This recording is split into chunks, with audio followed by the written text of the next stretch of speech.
Thanks. All right, so this is about the controller that we wrote for the VRC while I was still at IHMC. So this was pretty much all simulation, so it's nice and clean, no issues with valve commands or whatever. I think that's going to come up in the next talk. So, all right, so this was sort of the kind of thing that we wanted to be working on. So very far removed, sort of from the standard lab setting with a flat floor, full body control with while taking into account all of the friction cone constraints and non-flat surfaces, or well, non-flat ground. So this is sort of what the controller high level looks like.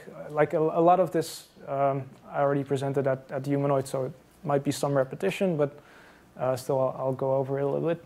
So there's a high level controller that comes up with two things. One is it keeps track of the available contacts between the robot and the world.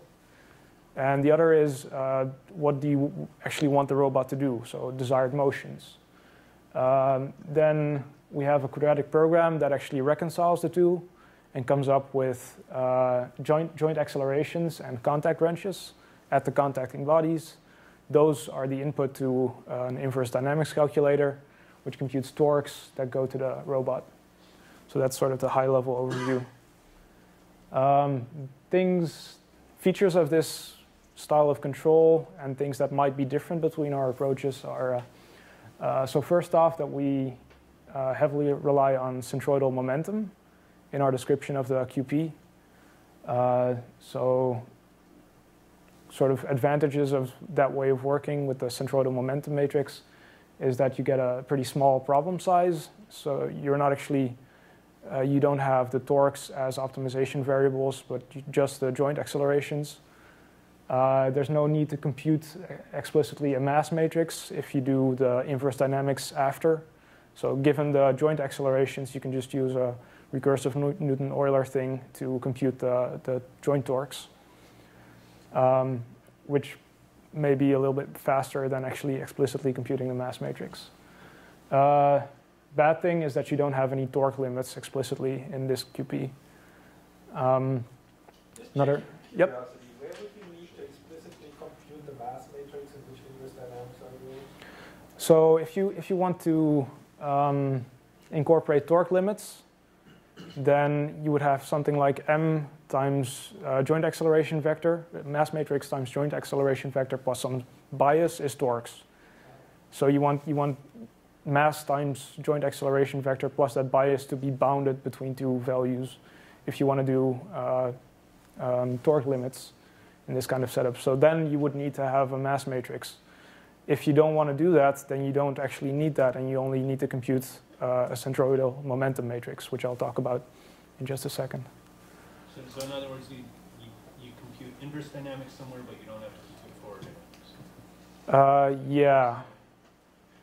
And you can do inverse dynamics in such a way that you don't actually need to compute the full mass matrix. But you need to fix your acceleration at curve, and then you compute the torques. That's pretty much Yes. Yeah. Yeah. So that basically means you don't consider torque limit at all? No, which wasn't really an issue for us. In general, it would be nicer to have it, but yeah, there was no clear advantage to having it. Yep.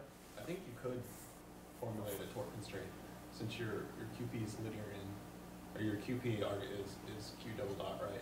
Yeah. Your dynamics are linear in Q double dot. Yep. So, but again, then you need a mass matrix to, yeah. Yeah. All right, so other features, no simplifying assumptions on the motions or the contacts in terms of, at least a priori, no assumption of constant center of mass height, no assumption of there being like some notion of an overall COP, which is kind of nice. So no arguing in terms of support polygon, which doesn't really make sense in a full 3D case. flat ground, infinite friction, all of those are not assumptions in this QP type control. Another thing is that we do PD control on joint accelerations instead of on torques. And I'll talk about that a little bit later. You can do both joint space and Cartesian space control in the same framework. And we have this momentum rate objective, which is really strongly coupled to motion of the instantaneous capture point. So that allows us to do some pretty cool, easy center of mass planning, basically. All right, so this is sort of the outline of my talk, things I wanted to talk about. I'll start with centroidal momentum. So it's going to be up there, so I won't discuss this. So centroidal momentum is sort of what's going to dictate what motions are allowable, basically, in a very concise way. So Oren and Goswami a couple of years ago figured out that there's actually a really simple relationship between centroidal momentum, which is basically the sum of all of the link momenta expressed in a centroidal frame, where momentum is a 6D vector consisting of angular and linear momentum. And so they figured out that actually it's just linear in the joint velocity vector. So I use V separate from Q, or separate from Q dot, because in general, the velocity vector may not be the same as the joint, the derivative of the position vector. For example, if you use a floating base 6-degree freedom joint, does everybody understand that? Like you want to use angular velocity and velocity, or twist basically, of across that floating joint instead of derivatives of yaw, pitch, and roll, or quaternion. So that's why I use V separate from Q dot. So there's this linear relationship with the centroidal momentum matrix, A of Q. And that's only a function of the robot configuration. And so there's a pretty simple way of computing this centroidal momentum matrix. This is actually a little bit different from how Oren and Goswami do it in their paper. So basically, the twist of any link I with respect to the world, you can write as some Jacobian matrix times the velocity vector.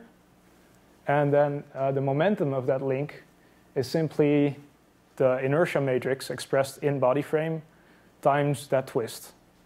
So that's still going to be linear in the velocity vector. Then there's this nice way of changing the frame in which momentum vector is expressed. So if you're familiar with the spatial vector stuff from Featherstone, basically momenta change frame in the same way as wrenches or spatial force vectors. So there's this linear transformation that you do in order to take a momentum vector expressed in body frame and change it to centroidal frame. So that's a frame with the origin at the center of mass, but with the same orientation as the world. So all linear still. And then you can write the momentum of link I expressed in centroidal frame simply as some matrix times the velocity vector. So, and then in order to get the momentum of the whole robot expressed in centroidal frame, so the centroidal momentum, the whole body centroidal momentum, you just sum all of these matrices for each of the links. So this is sort of the outline of an algorithm to compute the centroidal momentum matrix. And it's sort of more like a body coordinates algorithm than the one that's presented in Oren and Goswami. And I think this might actually be a little bit faster. Assume that you calculate the Jacobians in a smart way. Okay. How do you compute Jacobians in a smart way? Well, the thing is that you're basically, if you have Jacobians that, so these are Jacobians that map joint velocities to twists. And they're going to be all expressed, all of these Jacobians are going to be expressed in centroidal frame. So what you can do is actually take sort of the mini Jacobian that maps a joint velocity for one joint to the twist between two links. You can change the frame of that Jacobian to centroidal frame. And you do that for all of the joints. So then you have sort of all of the mini Jacobians, motion subspaces, expressed in one frame. And then each Jacobian from the world to a certain body is going to be just like a couple of columns selected from those transformed motion subspaces. I can give you more details later on. Okay, cool. All right, so now comes the nice part, the sort of the relationship between the centroidal momentum and the allowable motions. So we have h equals av. I dropped the c, the superscript. If you differentiate that, you get h dot is av dot plus a dot v. And the nice thing is that the rate of change of momentum, both linear and angular, is just the sum of external wrenches applied to the robot. So you get, in the end, this relationship between the external wrenches, so like a force quantity and motion quantity in terms of joint accelerations and velocities. So, and the external wrenches on a robot are actually pretty simple. There's just gravity and ground reaction wrenches. So it's just a sum of ground reaction wrench. Assuming, of course, that there's nobody pushing you or whatever. That's it. So now we want to sort of write constraints on these contact wrenches. And Pollard and Reitsma, they came up with a nice way of doing that. It's sort of a constructive way of coming up with these wrenches. So you take your friction cone and you approximate it by some basis vector. So it's like a polyhedral approximation. You scale each of these basis vectors by a variable rho I, or rho ij, I should say. And then you add them all up. So as long as all of the rho ij's, the multipliers, are positive, then the force is guaranteed to be within the friction cone, because the polyhedral approximation is conservative. So basically here, you're taking one of those vectors, multiplying it by some positive scalar, and that's the force at a single point. Then in order to get the... So basically you can write it as some matrix times a vector of these multipliers. And for the torque, you just have R cross F, which is like the matrix implementation of a cross product times this matrix, QF. So that gives you another matrix mapping from multipliers to torque.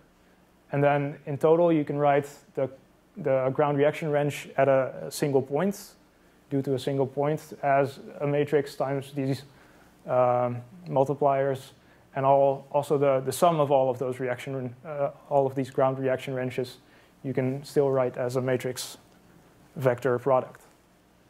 So now we have this rate of change of centroidal momentum, and this simple equation for valid ground reaction wrenches, assuming that rho is positive or non-negative.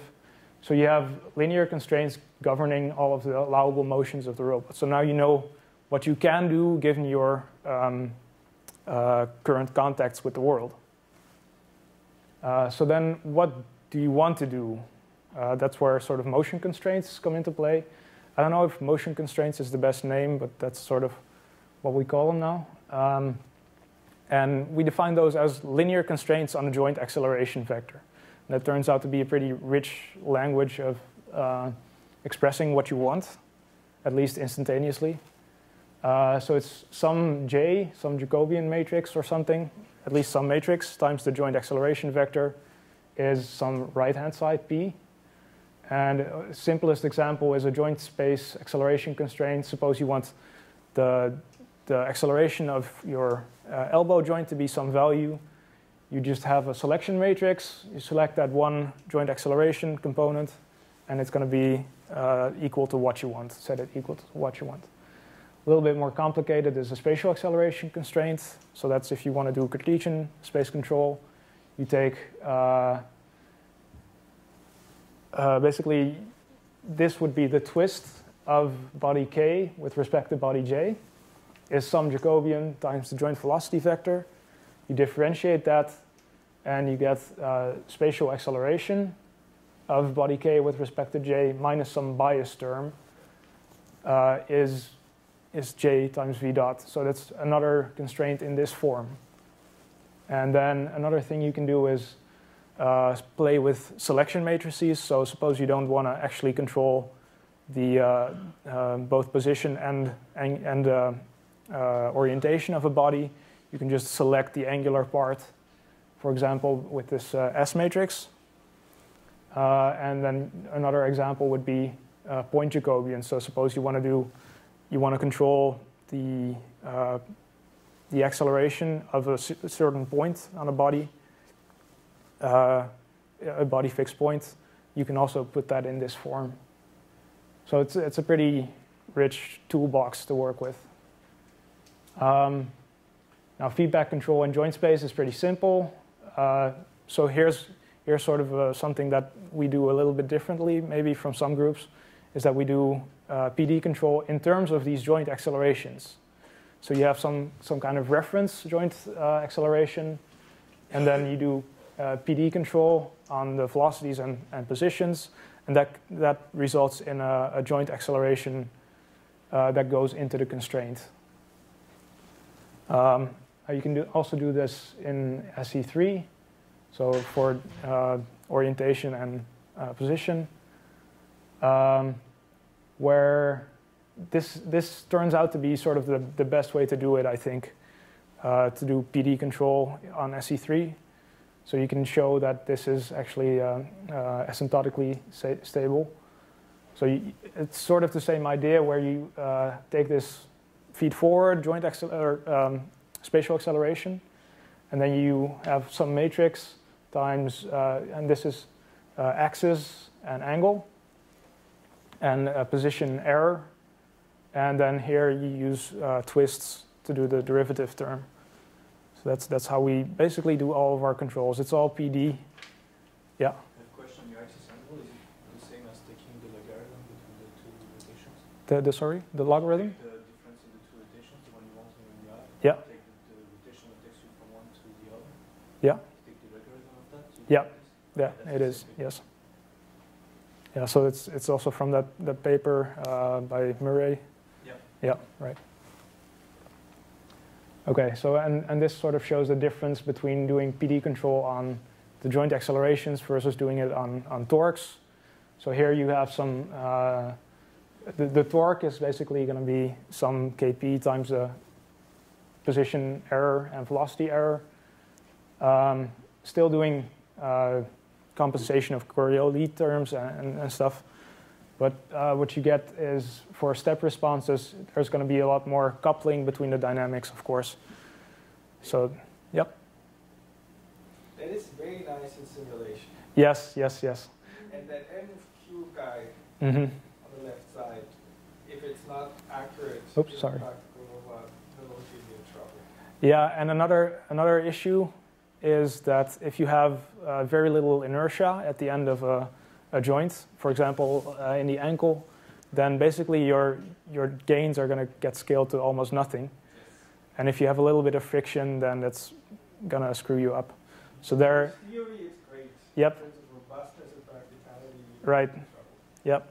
I completely agree. All right. So here's an example. And I haven't actually showed the QP yet, but just to show what you can do with this kind of framework.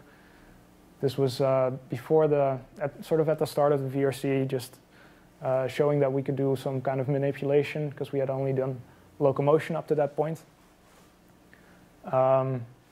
Just moving some boxes without actually changing contacts with the world. There was an oscillation. Yeah. Yeah. All right. I know. All right, so this was actually our own simulator, so we don't have anybody to blame. Okay, so for this example, motion constraints. For the feet, we use spatial acceleration constraints. So basically, we want no spatial acceleration with respect to the world. So it's sort of a compliant way of controlling in this framework. Then for the hands, we do position and orientation control, either with respect to the world, if we're picking something up, or with respect to the chest, if we're just like moving like this. And that's kind of a nice thing, that you can have these constraints also relative between bodies. Orientation control, so we do one of those selection matrices times the spatial acceleration constraint, and then just joint position control for the neck. So this is why the torso stayed upright as you were moving the boxes around, as opposed to actually bending over to pick things up? Yeah, basically because we wanted it to stay upright. That's how we constrain things. But the vertical motion was kind of a passive thing here. You weren't controlling for that explicitly.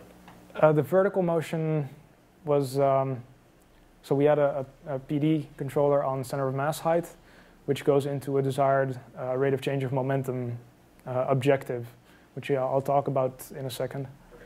Yeah. So that's this left unconstrained thing. Yeah.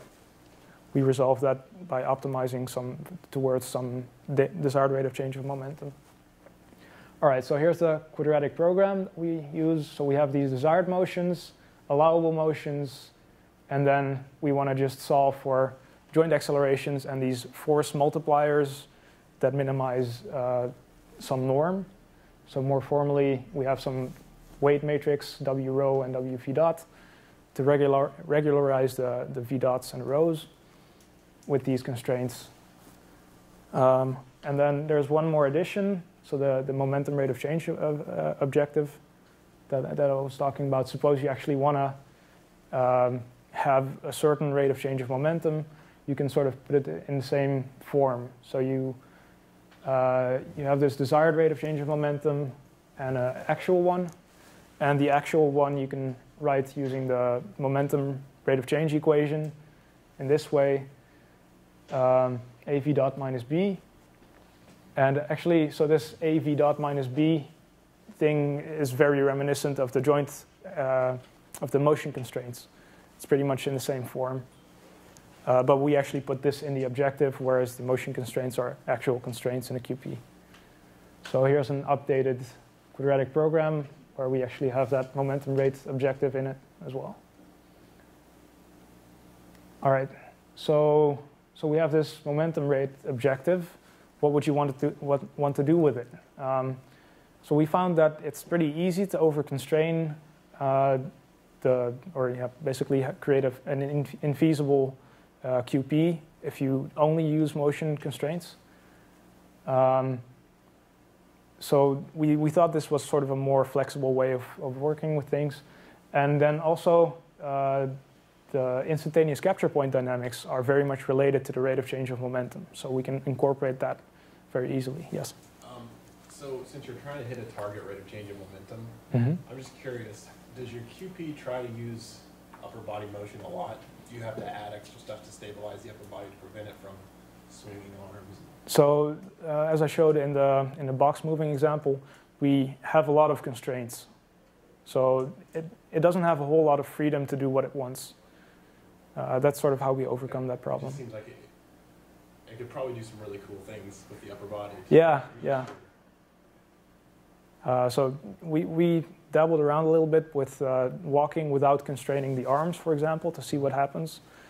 You get something like this, sort of. Yeah. So when we were doing Alice walking, it will move the arms to shift the sound passes. If you're going left, your arms will move it's pretty loud. I didn't know if it would like naturally try to like. No, unfortunately, no. Yeah. Okay, so this is sort of something I didn't get to during the humanoids presentation, so I'd like to talk about this a little bit more. So suppose you have some center of mass. This doesn't make any assumptions yet. Your robot's always going to have some center of mass with gravity acting downwards on it. And suppose you have a center of pressure. Now that's sort of where the assumptions kind of come into play, because having an overall center of pressure means that you have to define some plane that the center of pressure lies on. You can still do it, but it's kind of messy. But bear with me. So there's this ground reaction force acting at the center of pressure. Now, suppose there's this point called the Centroidal Moment Pivot that Goswami introduced. And basically what it means is you take your ground reaction force vector and translate it in such a way that it intersects with the center of mass and still is on the same plane that you defined.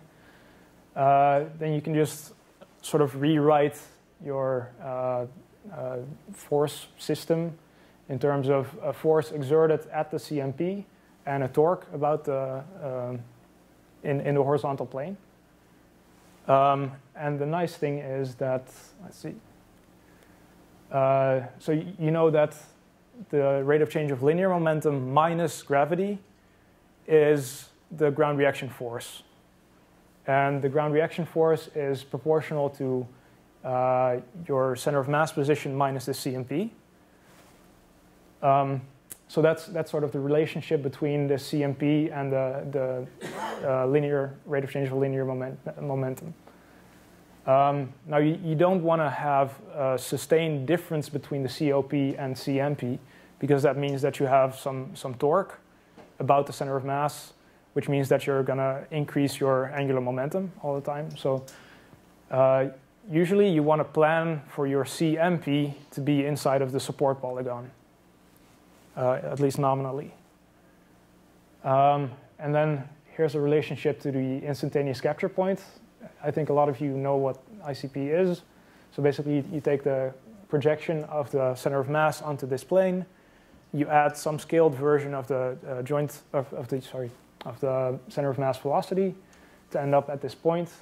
And it turns out that this point has very simple dynamics, assuming that the center of mass height remains constant.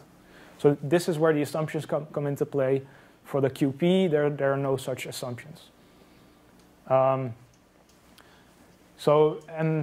the dynamics are in terms of this CMP. And it looks like this. So you take your ICP, you subtract your CMP, and then you're going to be moving away faster and faster in this direction.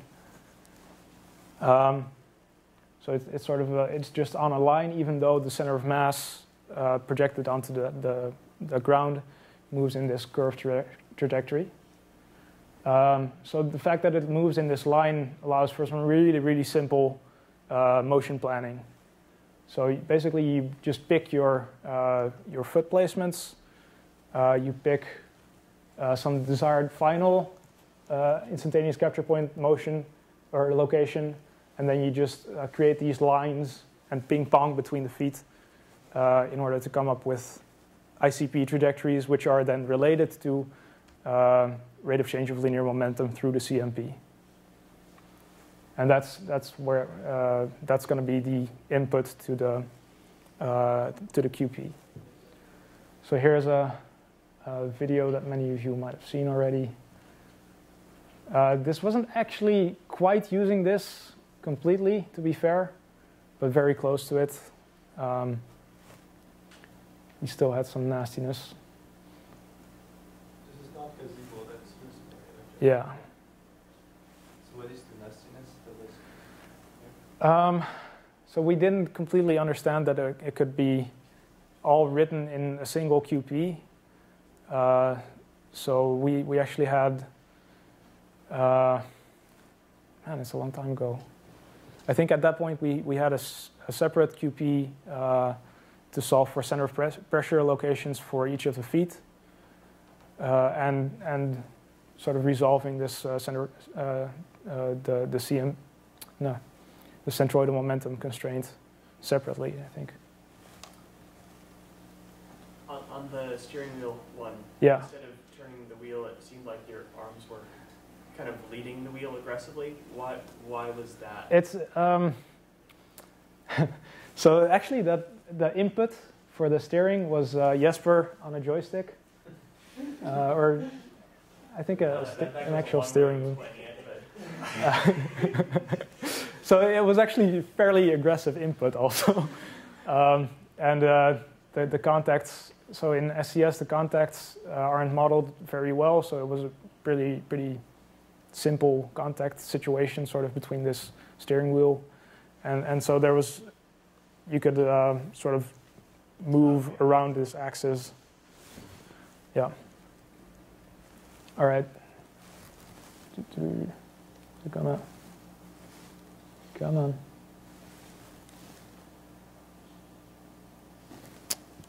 Uh-oh. Let's try this. Go away.